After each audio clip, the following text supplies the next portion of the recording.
Hare Krishna, somebody can please lead the invocation prayers. Prabhuji, can I start it? Go ahead. Hare Krishna. Om Ajnana Timirandasya Jnananjana Salakaya Chaksur Unmalitam Yena Dasmai Sri Guruve Namaha Sri Chaitanya Manoristam Sthavidam Yena Bhutali Swayam Rupa Kadamayam Dadati Swapadantika Vande Ham Sri Guru Sri Yuddhapata Kamalam Sri Guru Vaishnav Cha Sri Rupam Sagaram Sahagana Raghunatham Tam Pitam Samsas Vivam Sadvaitam Savadutam Parijana Sakitam Krishna Chaitanya Deva Sri Radha Krishna Padan Sahagana Lalita Sri Yusakan Mitamscha He Krishna Karuna Sindho Dinabandho Jagatpati Gopisa Gopika Kanta Radha Kanta Namostude Tapta Kanjana Gaurangi Radhe Vrindavaneshwari Risabhanu Sutadevi Pranamami Haripriye Vancha Kalpatarubhyascha Kripa Sindhu Bhaya Ivacha Patitanam Pavanebhyo Vaishnavabhyo Namo Namaha Jai Sri Krishna Chaitanya Prabhu Nityananda Sri Advaita Gadadhara Sri Vasadi Gaurav Bhaktarinda Hare Krishna Krishna Krishna Hare Hare Hare Rama Rama Rama Hare Hare Om Namo Bhagavate Vasudevaya Om Namo Bhagavate Vasudevaya Om Namo Bhagavate Vasudevaya Hare Krishna. Hare Krishna, thank you all for coming. So today we will discuss Srimad Bhagavatam, Canto 4, Chapter 29, from verse 42 onwards. We may not be able to finish the whole chapter. We'll see how it goes. First, I will share striking points from the previous to previous class. Can answer inquiries from the last class as well as share striking points from the last class as well. So on the screen, you have striking points from the previous to previous class. There are 2 slides. Take a snapshot. This is slide 1.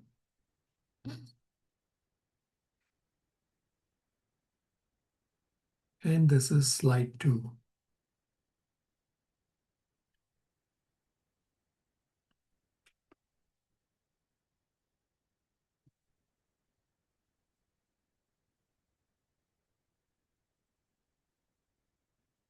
So now from the last class, so there were inquiries. One is, in Kali Yuga, how far do people appreciate this realization explained through the allegorical story of Puranjana? So it's not a black and white answer that one way or the other. It depends on person to person. Somebody understands, somebody don't. And the criteria of who understands and who don't is that those who have done some pious activities, those who have some agyat sukruti, they will be able to appreciate and understand what the scriptures are saying. But if somebody has not done pious activities, no matter how much you tell them, it's like pouring water on a rock. It's very difficult. It takes a very long time for anybody to change. Second and the last question is, Sahajiyas performing abominable and sinful acts, how can they be born again as animals in Vrindavan? Won't they be degraded to hellish planets? So, those devotees who are left with some enjoying mentality, that's why they did not attain perfection. They have some misconceptions, some leftover desires. Hence, they did not attain perfection. Those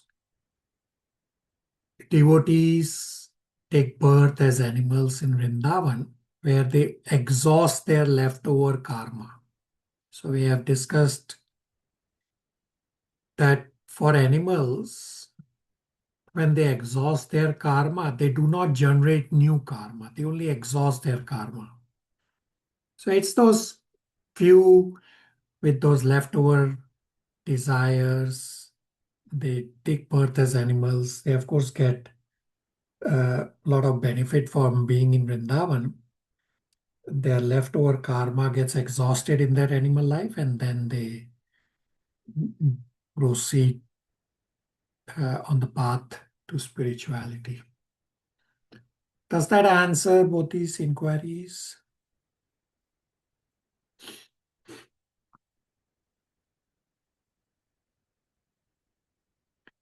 All right, striking points from the last class. You have 5 slides. Slide number 1.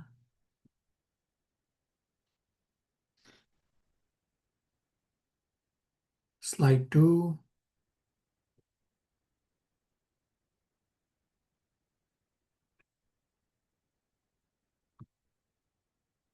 Slide 3.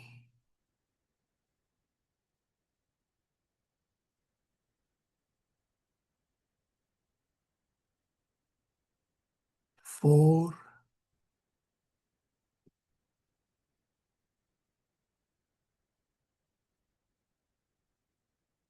and 5.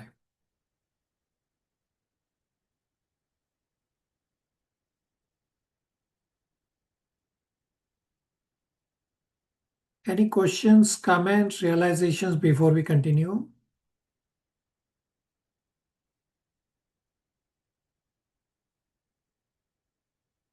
So in terms of completing spiritual endeavor, it's only 1 or 2 of you who are not completing the spiritual endeavor. So make an effort to complete your spiritual endeavors. It doesn't take long.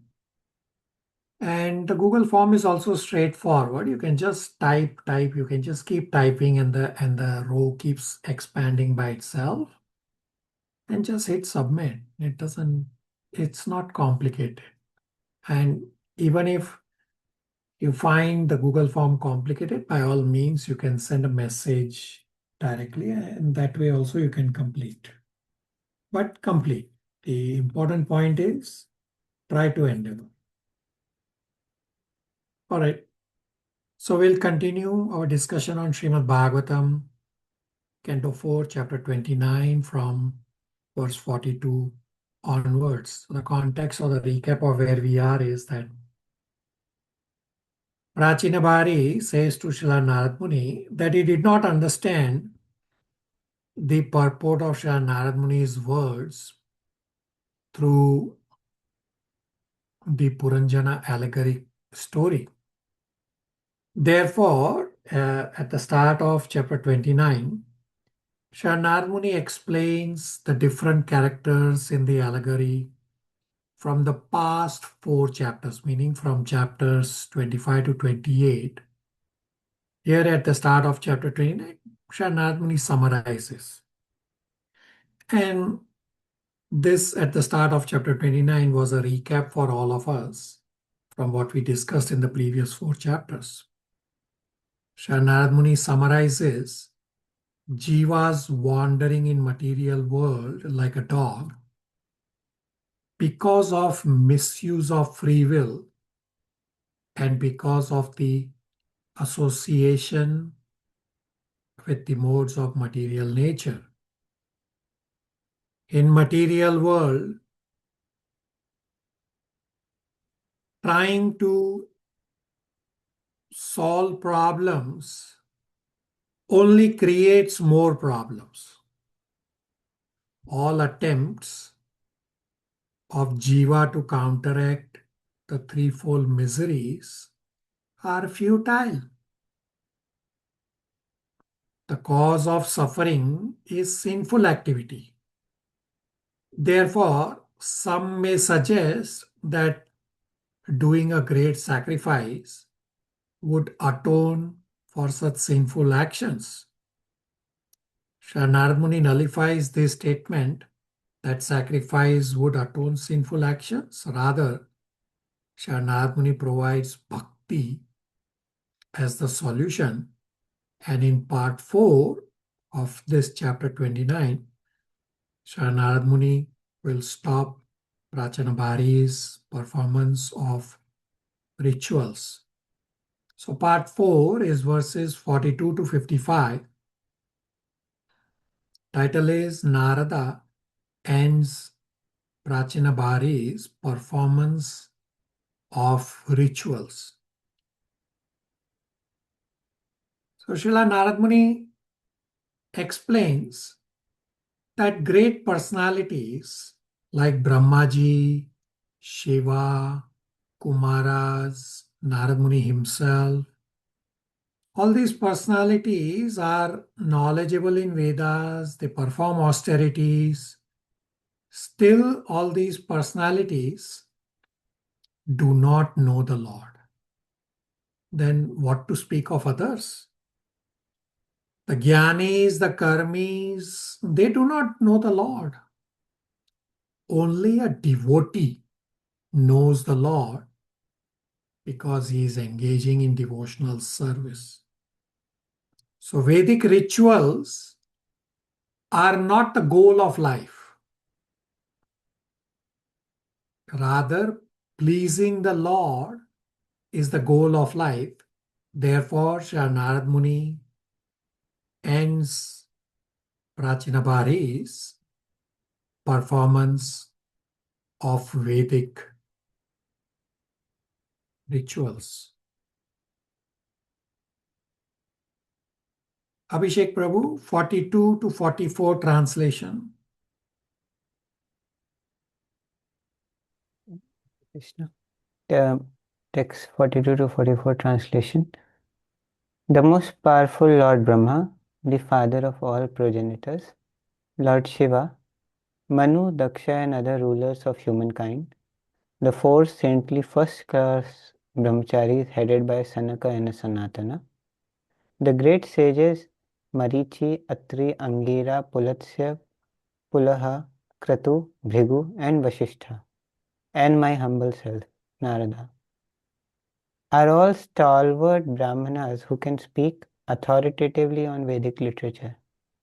We are very powerful because of austerities, meditation and education. Nonetheless, even after inquiring about the Supreme Personality of Godhead, whom we always see, we do not know him perfectly. Right? We do not know the Lord. Abhishek Prabhu can continue reading translations up to 51. Text 45. Despite the cultivation of Vedic knowledge, which is unlimited, and the worship of different demigods by the symptoms of Vedic mantras, demigod worship does not help one understand the supreme powerful personality of Godhead. 46. When a person is fully engaged in devotional service, he is favored by the Lord, who bestows his causeless mercy. At such a time, the awakened devotee gives up all material activities and ritualistic performances mentioned in the Vedas. 47. My dear King Barhishmana, you should never out of ignorance take to the Vedic rituals or to fruitive activity, which may be pleasing to hear about or which may appear to be the goal of self-interest. You should never take these to be the ultimate goal of life. 48. Those who are less intelligent accept the Vedic ritualistic ceremonies as all in all. They do not know that the purpose of the Vedas is to understand one's own home, where the Supreme Personality of Godhead lives. Not being interested in their real home, they are illusioned and search after other homes. 49. My dear King, the entire world is covered with the sharp points of kusha grass, and on the strength of this you have become proud, because you have killed various types of animals in sacrifices. Because of your foolishness, you do not know that devotional service is the only way one can please the Supreme Personality of Godhead. You cannot understand this fact. Your only activities should be those that can please the Personality of Godhead. Our education should be such that we can become elevated to Krishna consciousness. Text 50. Shri Hari, the Supreme Personality of Godhead, is the Supersoul and guide of all living entities who have accepted material bodies within this world. He is the supreme controller of all material activities in the material nature. He is also our best friend, and everyone should take shelter at his lotus feet. In doing so, one's life will be auspicious. Text 51. One who is engaged in devotional service has not the least fear in material existence. This is because the Supreme Personality of Godhead is the Supersoul and friend of everyone. One who knows this secret is actually educated, and one thus educated can become the spiritual master of the world. One who is an actually bona fide spiritual master, representative of Krishna, is not different from Krishna. Right, so karmis, jnanis do not know. Demigod worship, Vedic rituals do not help. Only by devotional service one can please the Lord. And devotional service is the ultimate goal, not these Vedic rituals. So upon hearing these above instructions, Prachanabhari is thinking in his mind to send his servants to bring back his sons, the Prachetas, who the Prachetas are performing austerities somewhere else. So Prachinabhari is thinking that I will bring my sons back so that Prachinabhari can hand over the kingdom to Prachetas and then go to the forest. So as spiritual master, Shri Narad Muni's intention is that the king would immediately give up all engagements of fruitive activity and immediately take to devotional service. But Prachanabhari is hesitating here. Although Prachanabhari understood everything, he is still not prepared to give up his engagements. So we'll soon read in the next verse that this is the position of many people. That they accept a bona fide spiritual master and listen to him. But when the spiritual master indicates that they should leave home or they should fully engage in devotional service, then they hesitate. And therefore, Shri Narad Muni goes on to speak another allegorical story of a deer to get Prachanabhari to quit everything right now. Let's first read verse 52, translation and purport. Pretty heavy purport. Chandran Prabhu, 52, translation and purport. Hare Krishna. Text 52. The great saint Narada continued, O great personality, I have replied properly about all that you have asked me. Now hear another narration that is accepted by saintly persons and is very confidential. Purport. Sri Narada Muni is personally acting as the spiritual master of King Brahishman. It was Narada Muni's intention that through his instructions, the king would immediately give up all engagements in fruitive activity and take to devotional service. However, although the king understood everything, he was still not prepared to give up his engagements. As the following verses will show, the king was contemplating sending for his sons who were away from home, executing austerities and penances. After their return, he would entrust his kingdom to them and then leave home. This is the position of most people. They accept a bona fide spiritual master and listen to him. But when the spiritual master indicates that they should leave home and fully engage in devotional service, they hesitate. The duty of the spiritual master is to instruct the disciple as long as he does not come to the understanding that this materialistic way of life, fruitive activity, is not at all beneficial. Actually, one should take to devotional service from the beginning of life, as Prahalada Maharaja advised. Kaumara Asarat Rajo Prajno Dharman Bhagavatan Iha Bhagavad 7.6.1.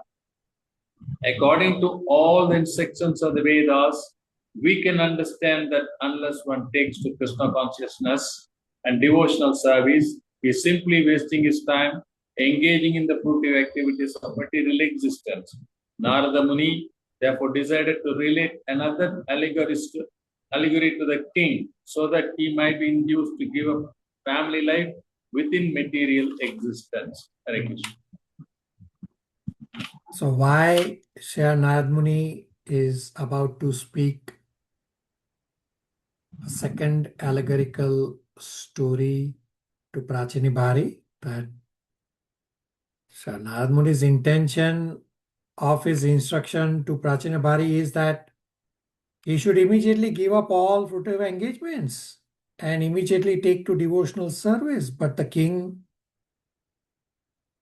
is not prepared to give up all engagements, although he understood what Narad Muni is trying to instruct him. And therefore the king is contemplating to first bring the Prachetas back, hand over the kingdom. And Prabhupada says in the purport, this is the position of most people.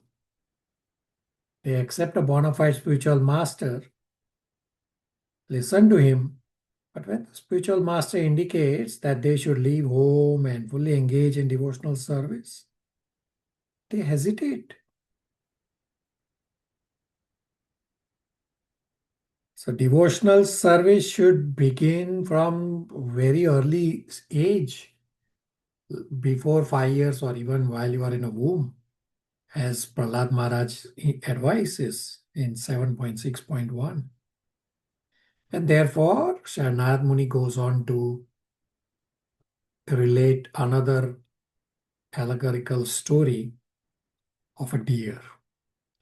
So, based on this verse, think about it, all of you, that across various batches, I had an offline discussion with some devotees about getting a spiritual master. Some from this batch also are virtually present among us with whom I spoke. Not everybody followed through. I had a brief conversation. I said, have a follow-up conversation, complete the ISKCON disciple course, so you will know more about this, but not many followed through. Only few devotees from the devotees I spoke offline, only few of those devotees have completed the ISKCON disciple course, but rest of them didn't even follow up with me. So we are all in similar situation what Narad Muni is describing. So think about it. Think for your own benefit. You are still welcome to have a follow-up discussion with me. Should at least try to complete the ISKCON disciple course. You will get a lot more information from there. Any questions, comments, realizations?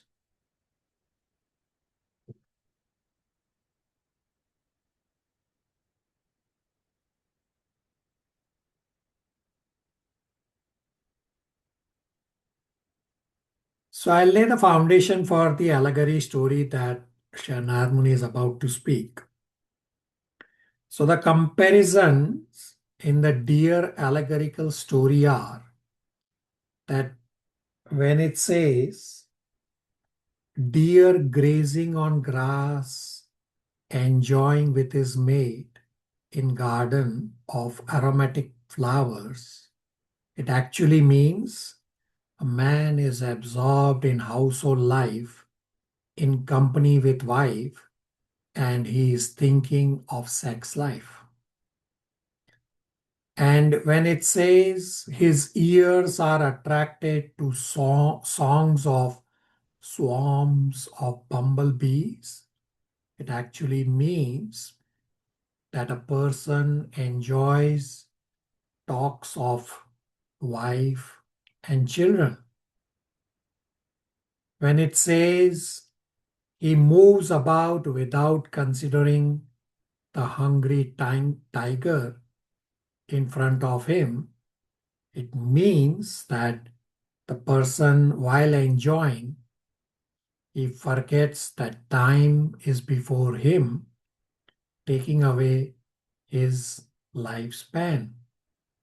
And when the verse says, hunter is behind the deer, ready to shoot arrows at him, means the superintendent of death is trying to kill him.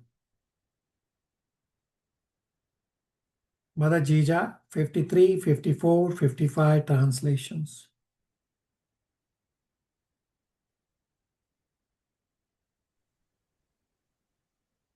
Hare Krishna. Text 53. My dear king, please search out that deer who is engaged in eating grass in a very nice flower garden along with his wife. That deer is very much attached to his business and he is enjoying the sweet singing of the bumblebees in his garden. Just try to understand his position. He is unaware that before him is a tiger which is accustomed to living at the cost of others' flesh.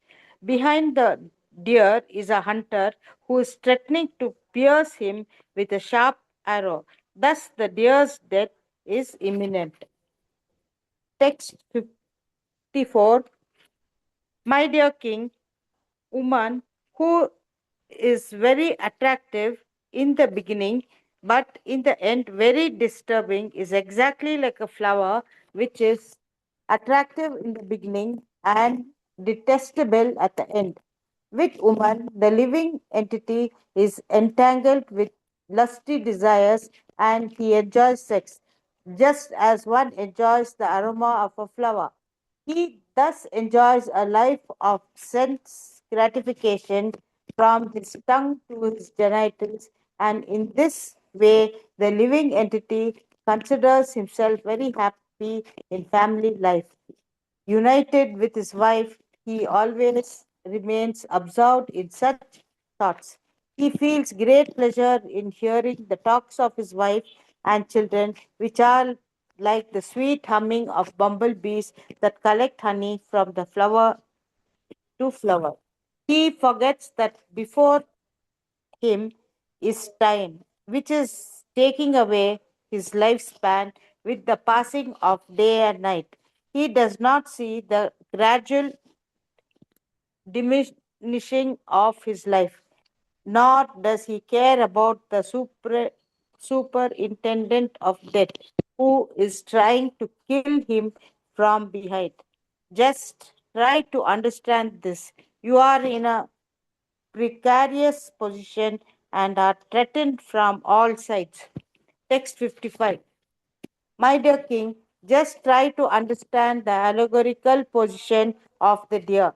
Be fully conscious of yourself and give up the pleasure of hearing about promotion to heavenly planets by fruitive activity. Give up household life, which is full of sex, as well as stories about such things, and take shelter of Supreme Personality of Godhead through the mercy of liberated souls. In this way, please give up your attraction for material existence. Hare Questions, Krishna. comments, realizations from the deer allegorical story?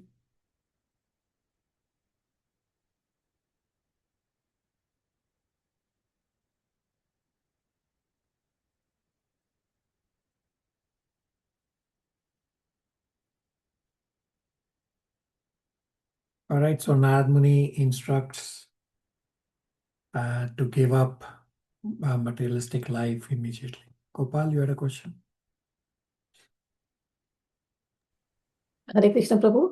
No, I just wanted to add that, this allegory is very, very well explaining. Powerful. Yeah, powerful and very well explaining, Prabhu, the actual material world situation. Yeah, you are absolutely correct. And the upcoming verses are also very practical. They are eye-opener, means we don't realize how the transmigration happens, how karma moves from one body to other. This very basic but very practical, the next set of verses. So we'll spend a lot more time on those next set of verses. So part 5 is verses 56 to 59. Title is Further Questions by Prachinabhari. So Prachinabhari makes further inquiries with Srila Narad Muni that upon hearing from Srila Narad Muni, he says that it appears that my other teachers have actually bewildered me. Therefore, I, Prachinabhari, he says, I accept you, Srila Narad Muni, as my guru. Since you have destroyed my other misconceptions, therefore, please also destroy my further doubts. And he asked that how karma gets transferred to the next body. Because the body where the karma was accumulated, that body is destroyed. So how does it go to the next body? And then he says, what is the proof? So Narad Muni explains all this very nicely in the next set of verses in this part 5. So we'll read important purports as we progress.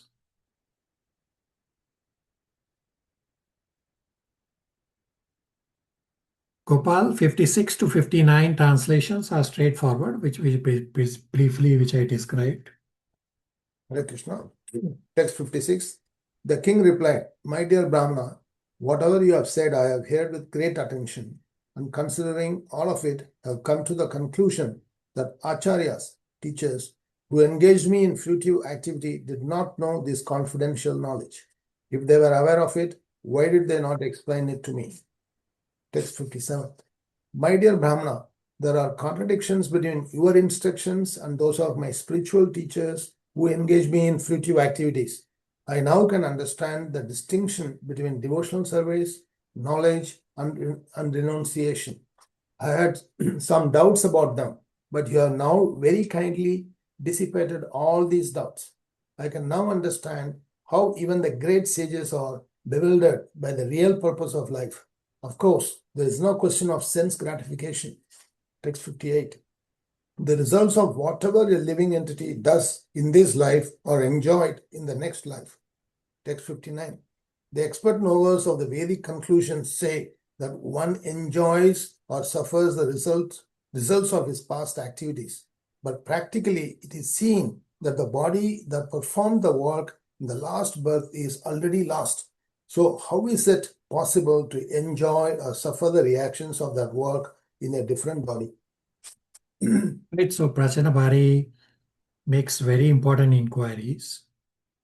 So the solution comes up in part number 6, where we'll spend more time. I said we'll spend time on this part, but part 5 is just the setting up of the inquiries, and the discussion continues in next set of verses where we'll spend more time. So Prachinabhari asks very practical, very basic, but a very important question, that why would I believe what you say? How does karma move from one body to other? Because the body is already gone. So in part 6, verses 60 to 79, title is Transmigration of the Soul. So Srila Narad Muni explains that the subtle body continues even after death. And he explains this with the analogy of a dream to understand reincarnation. So let's first read. I will explain and I'll lay the foundation what Srinath Muni is about to explain. Let's see. Sridhar Prabhu, 6061 translation.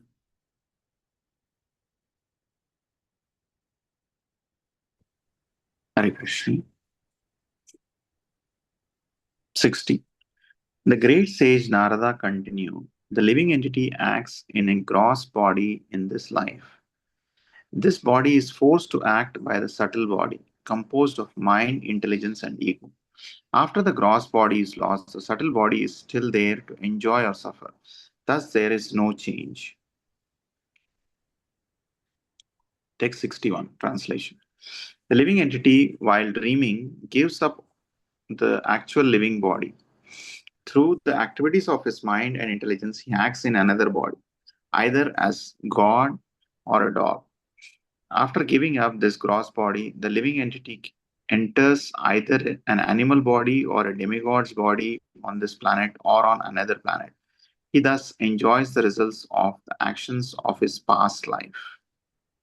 So here's a comparison of what Srinath Muni is explaining about a dream and reincarnation. So using a dream, Srinath Muni is trying to explain reincarnation. That while dreaming, one gives up gross body. He is dreaming. Similarly, at death, one gives up gross body. So there's a comparison. So dreaming, he gives up gross body. He's still alive, but for the temporary part, he gives up the gross body. And reincarnation also, at death, one gives up the gross body. Then he says that in a dream, through the subtle body, one acts in another body, such as a god or a dog. So many would dream that they are some big personality or a god or demigod or whatever. That's just a dream. How is that happening? Through their subtle body.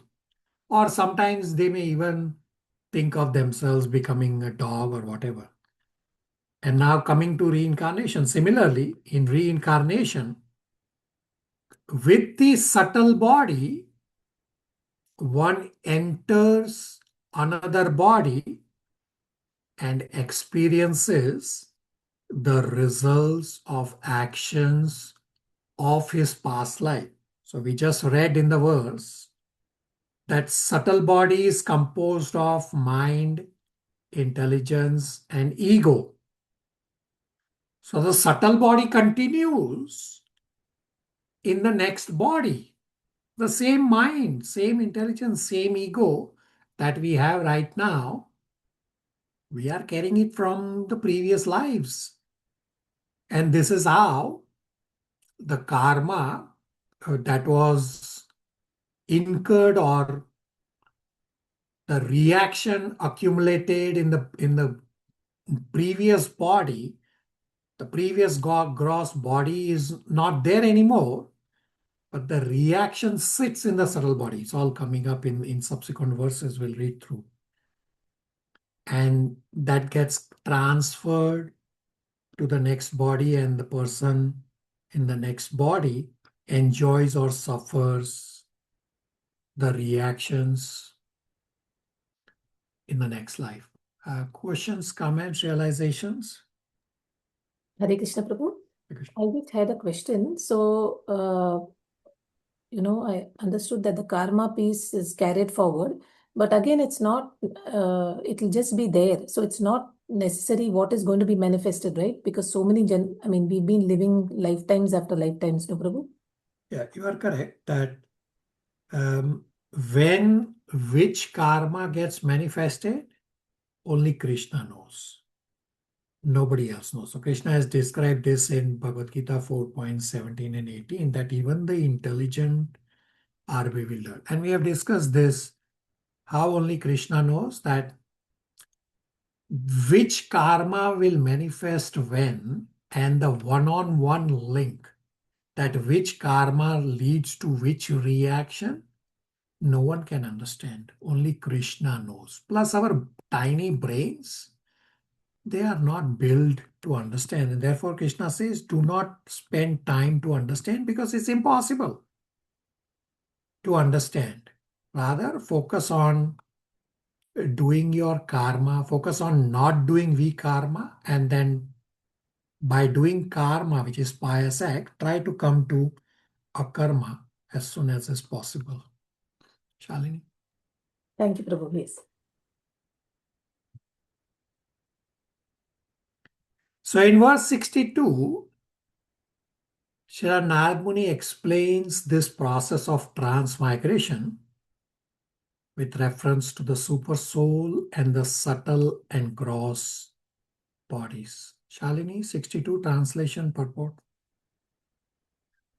Hare Krishna. Text 62, translation.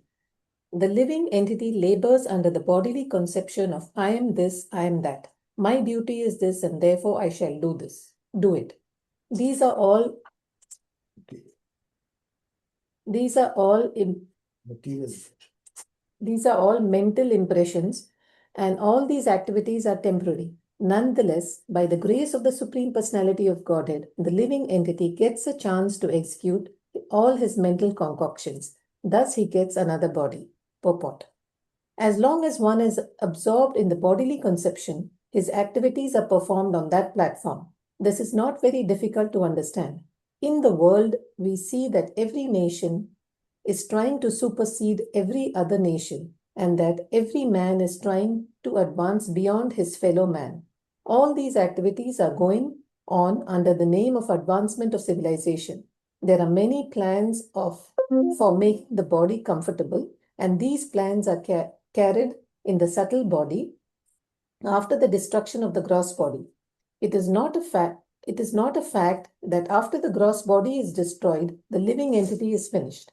Although many great philosophers and teachers in this world are under the impression that after the body is finished, everything is finished. This is not a fact. Narad Muni says in this verse that at death, one takes his plans with him, Griniyat, and to execute these plans, he gets another body. This is called Punar Bhava.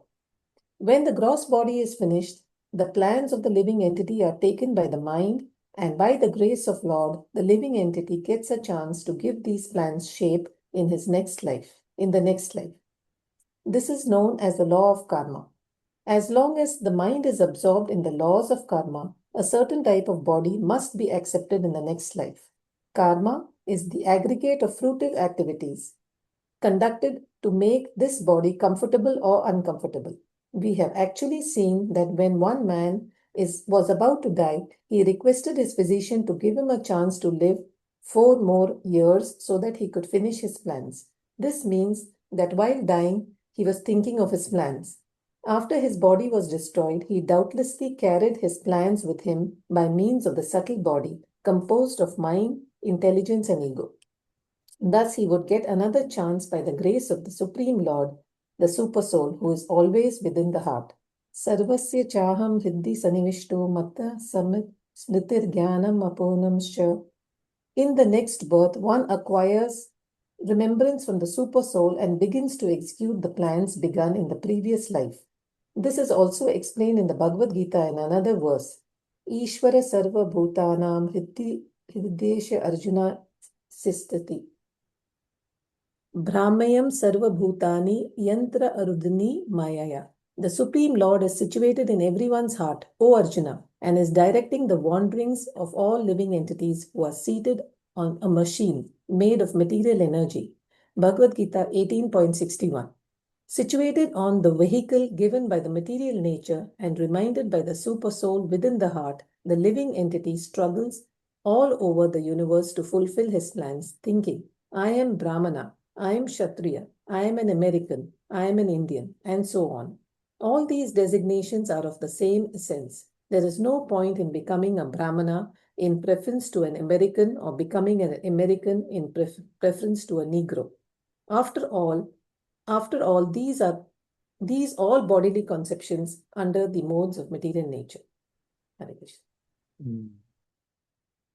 So Prabhupada gives an example that somebody is about to die and he's saying, "Oh, give me 4 more years." Well, he was carrying that thought in his subtle mind, subtle body. Obviously, he is going to get a next body where he can fulfill these plans that he had in his current life, but he could not finish because life does not extend beyond what is destined. So the gross body is destroyed, but the living entity is not destroyed. The subtle body continues.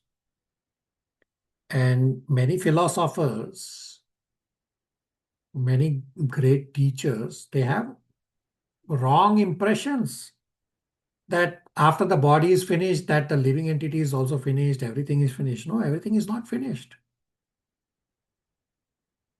Harmony clearly explains that at death, the plans one is making, he gets another body to execute his plans. Now, similarly, all of you, at least on a go-forward basis, make these changes. That we understand from this that based on our previous life, we get this current body. Now, this does not happen like turning on a switch, a digital switch. No. What happens is in the previous body that we all had, we had materialistic desires, then those cells, those impressions already start developing in the previous gross body. And those impressions are carried in the subtle body to the next body. And if we had devotional intentions in our previous life, then the cells in the body of devotion, of bhakti, start developing. So my request to all of you is that, at least on a go-forward basis, you can try to develop devotional intentions more and more and try to drop materialistic desires more and more, so that in our current body, the devotional cells, the devotional impressions start getting imprinted on the subtle body, so that our next body, we get a devotee association, we get a devotee body, we are born among elevated devotees, so that we can just continue from where we leave. Of course, best is to just finish off spirituality in this life itself, but if not possible, then at least try to make the next life a devotee life. Questions, comments, realizations?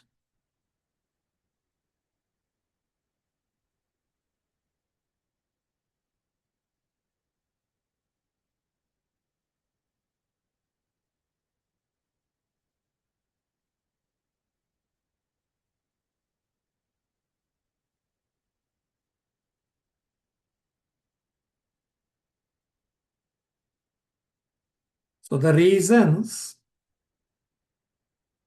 for next life is that one is identifying with the gross body, and the jiva performs karmic actions. The results of such karmic actions are received in the subtle body. It takes another birth based on karmic reactions, and the subtle body with impressions from the previous body is transferred to another gross body, and this is how karma gets transferred to the next body, and the person enjoys or suffers in the subsequent body. Questions, comments, realizations?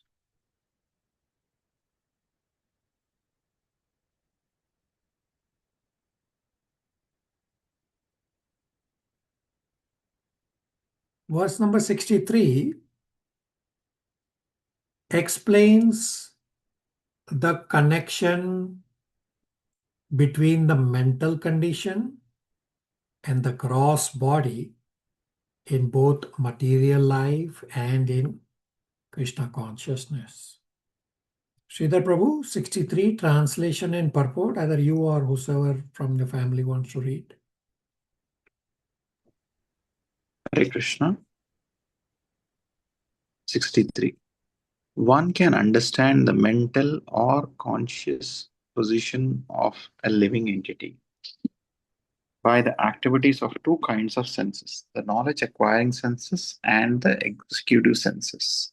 Similarly, by the mental condition or consciousness of a person, one can understand his position in the previous life. Purport.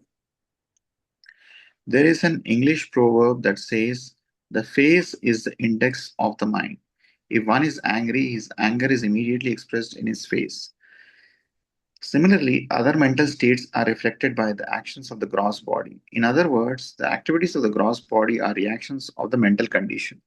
The mind's activities are thinking, feeling, and willing. The willing portion of the mind is manifest by the activities of the body. The conclusion is that by the activities of the body and senses, we can understand the condition of the mind. Condition of the mind is affected by past activities in the past body. When the mind is joined with a particular sense, it immediately becomes manifest in a certain way. For instance, when there is anger in the mind, the tongue vibrates so many maledictions. Similarly, when the mind's anger is expressed through the hand, there is fighting. When it is expressed through the leg, there is kicking. There are so many ways in which the subtle activities of the mind are expressed through the various senses. The mind of a person in Krishna consciousness also acts in a similar way. The tongue chants Hare Krishna, the Mahamantra. The hands are raised in ecstasy, and the legs dance in Krishna consciousness. These symptoms are technically called Ashta Satvika Vikara. Satvika Vikara is transformation of the mental condition, goodness, or sometimes transcendental ecstasy. Hare Krishna. Right? Face is the index of the mind. Very easy. If somebody is angry, you can just see on the person's face. And similarly, whatever be the mental state is reflected through the actions of the body. So whatever activities the gross body does are the reactions of mental conditions. Mind's activities are thinking, feeling, and willing. And the willing portion of the mind is manifested through the activities of the body. So whatever activities the person is doing, we can understand the condition of the mind of that person. Person is angry, his tongue will vibrate for anything and everything.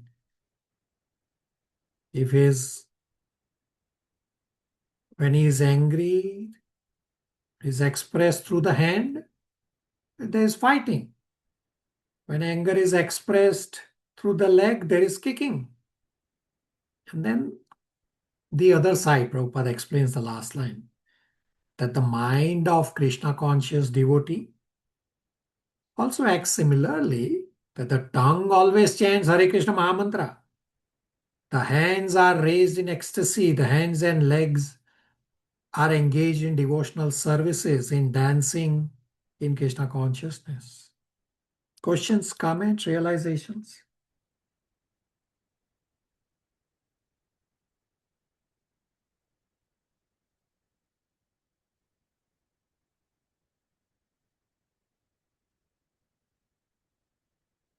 So now question becomes, how can we perceive subtle body which is not destroyed when the gross body is destroyed? So Srila Narad Muni explains this with an example of a dream and explains what exactly is a dream. So a dream is a combination of images that we would have seen at different times. So we'll read through that. Say one time somebody has seen a big mountain, and another time somebody has seen a big pot of gold. So in the dream, he is combining the two things together and he's seeing a big mountain of gold. That's what Narad Muni explains. That's what a dream is. Mother Jija, 64, 65, 66 translation.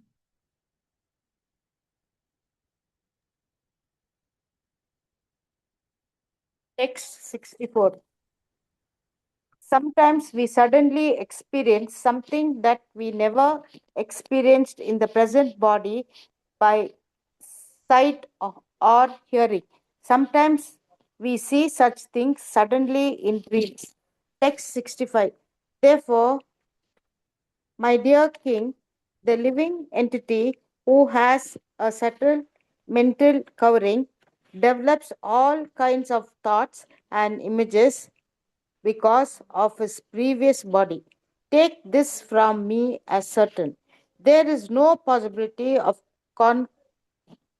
concocting anything mentally without having perceived in the previous body.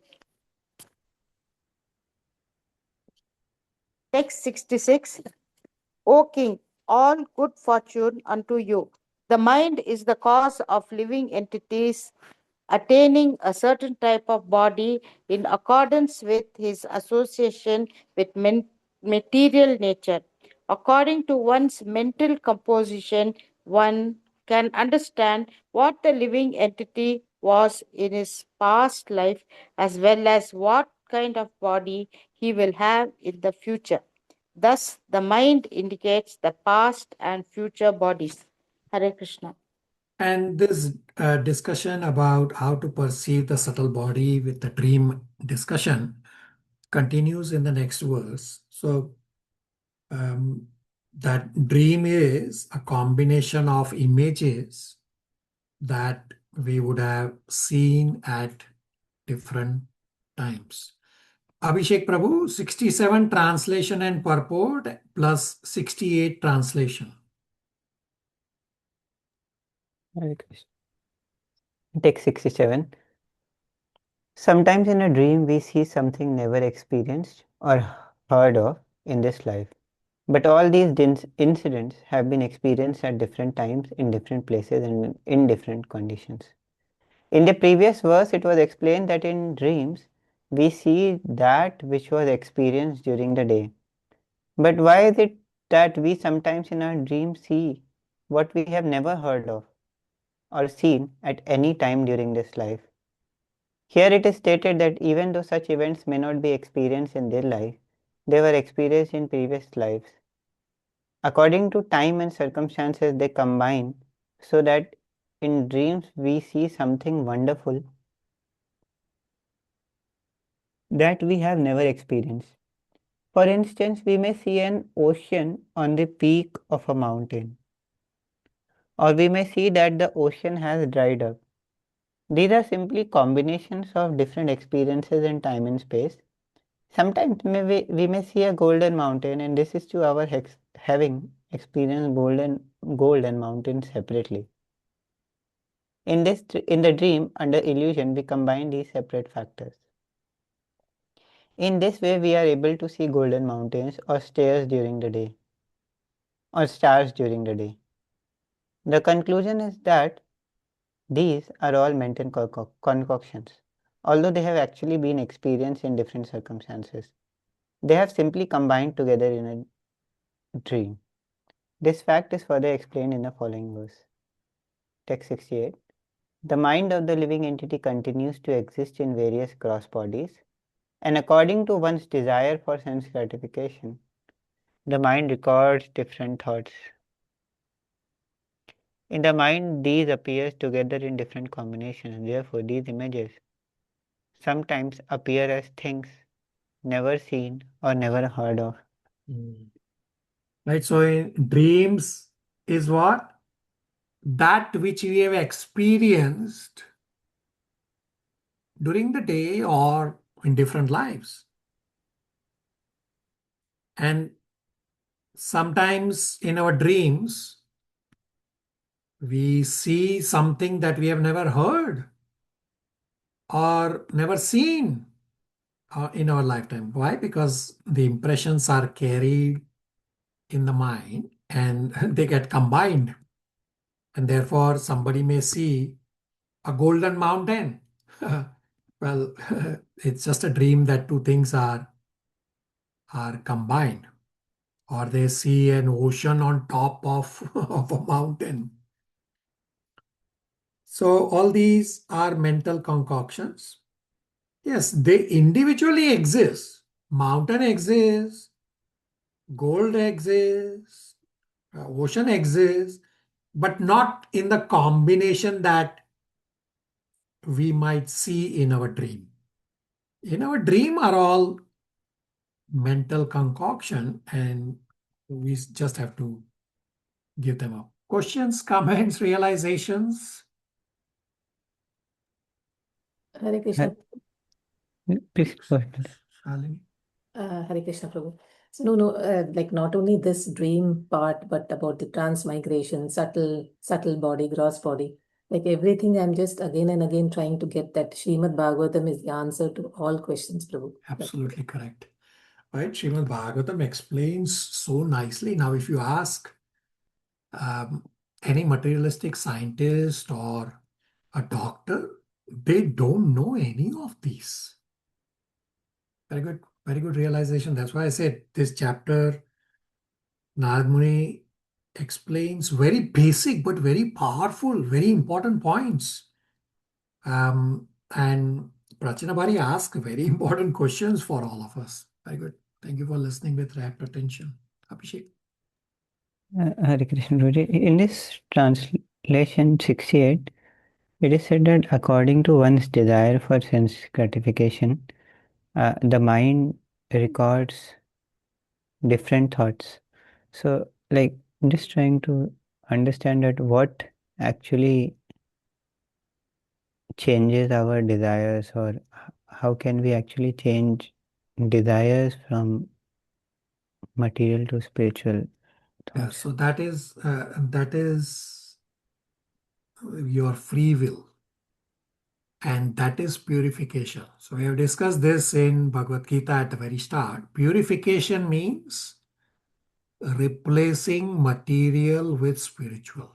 Purification is not replacing one material with another material. So I have given an example in our Bhagavad Gita study that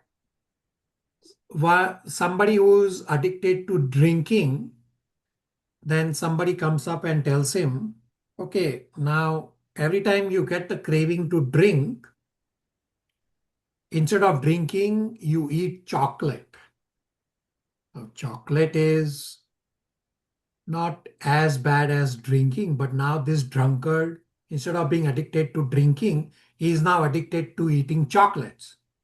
Well, it still is a material urge, a lesser evil, but it still is material urge. Chocolate is lesser evil than drinking, but it's still material. Therefore, it is not purification. Purification is you replace material desires with spiritual desires. So we have discussed a lot of practical aspects throughout our Bhagavad Gita study, that how do we practice 9.27 and 8.7 on a day-to-day basis. What is 9.27 and 8.7?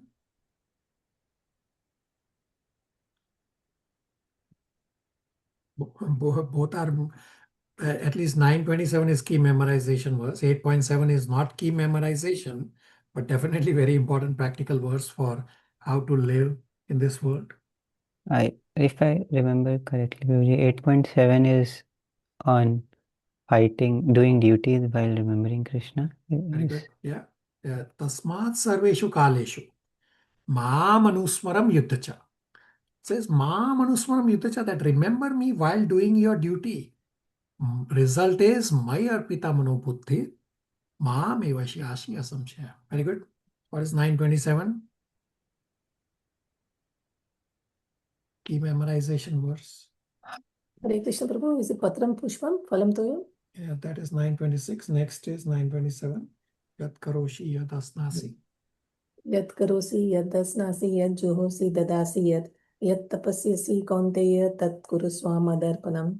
Right? So both these verses, you use your free will to purify yourself, to transfer material desires to spiritual desires. This does not happen automatically, right? This is your free will. You have to use it properly. And therefore, a few minutes ago, I mentioned that at least on a go forward basis, you have devotional intentions so that the cells in your body, the impressions in your body and in your mind start developing devotional cells. So that at least on a go forward basis, the devotional cells are more and more and more. And say if we do not complete Krishna consciousness in this life, then at least in our next life, we have a greater certainty. It's not 100%, but we have a greater certainty to get a human form of life among devotees, so that we can continue devotional service and finish and go back home, back to God. Abhishek Prabhu. Thank you, Prabhu. Everybody on the same page? Pretty powerful chapter. Yes, Prabhu. So many aspects are covered. Very powerful. Yeah, Shalini was absolutely correct. Canto 2, chapter 10 is rightly titled Srimad Bhagavatam is the answer to everything. So far, Narad Muni explained about all this transmigration. But devotees, they avoid transmigration because they are absorbed in Krishna consciousness. Abhishek Prabhu can read 69 also as the solution or the better part of the discussion. Okay. Text 69. Krishna consciousness means constantly associating with the Supreme Personality of Godhead in such a mental state that the devotee can observe the cosmic manifestation exactly as the Supreme Personality of Godhead does. Such observation is not always possible, but it becomes manifest exactly like the dark planet known as Rahu, which is observed in the presence of the full moon.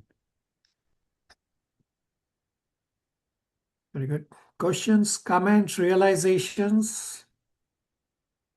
Sorry, I didn't understand this meaning that devotee can observe the cosmic manifestation exactly as the Lord does. Yeah, so by being absorbed in Krishna, the pure devotee, not everybody, not all devotee, but pure devotee can observe anything and everything in the universe exactly as the Lord is able to see, because the devotee is connecting with the Lord. Abhishek, Thank you. everybody on the same page? Yes, Prabhu. So I did want to cover a few more verses, but looks like we are getting close to end time, and the other set of verses are also somewhat important discussions. So We will continue in subsequent classes our discussion because it would probably be getting quite late in India. So right now I will give spiritual endeavor questions that are also quite few of them. And we will continue the discussion in subsequent class and finish this chapter in subsequent class. So spiritual endeavor questions. Question 1. Why did Sri Narad Muni tell a second allegory to the king? Comes from verse 52.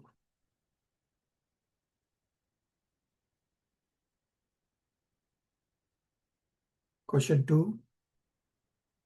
Briefly explain the process of transmigration with reference to the super soul and the subtle and gross bodies. Comes from verse 62.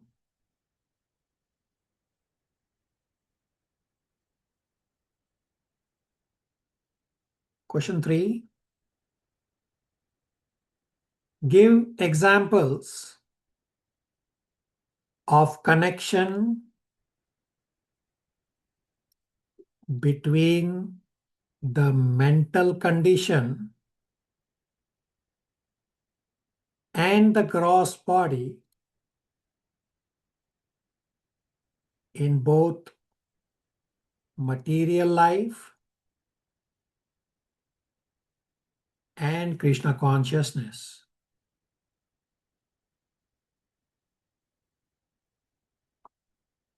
Comes from verse 63.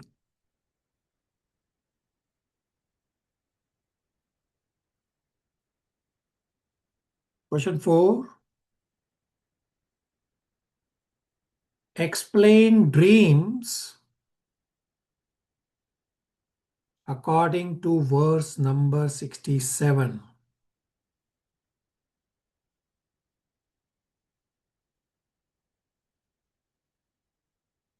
The last question is, read Canto 4, Chapter 29, pretty heavy chapter, pretty important chapter, as well as read Chapter 30.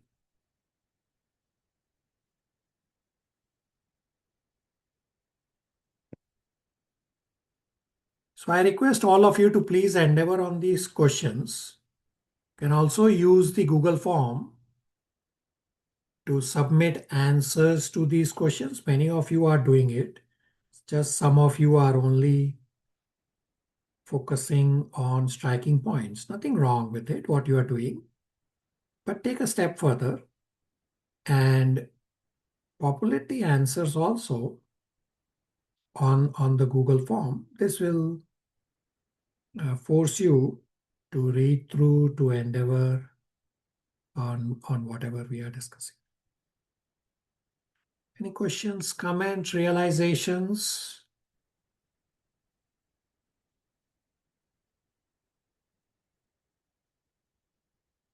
We are about 1 p.m. Toronto time. We'll stop here. Hare Krishna, everybody. Hare Krishna, Prabhu. Thank you. Hare Krishna. Hare Krishna, Prabhuji.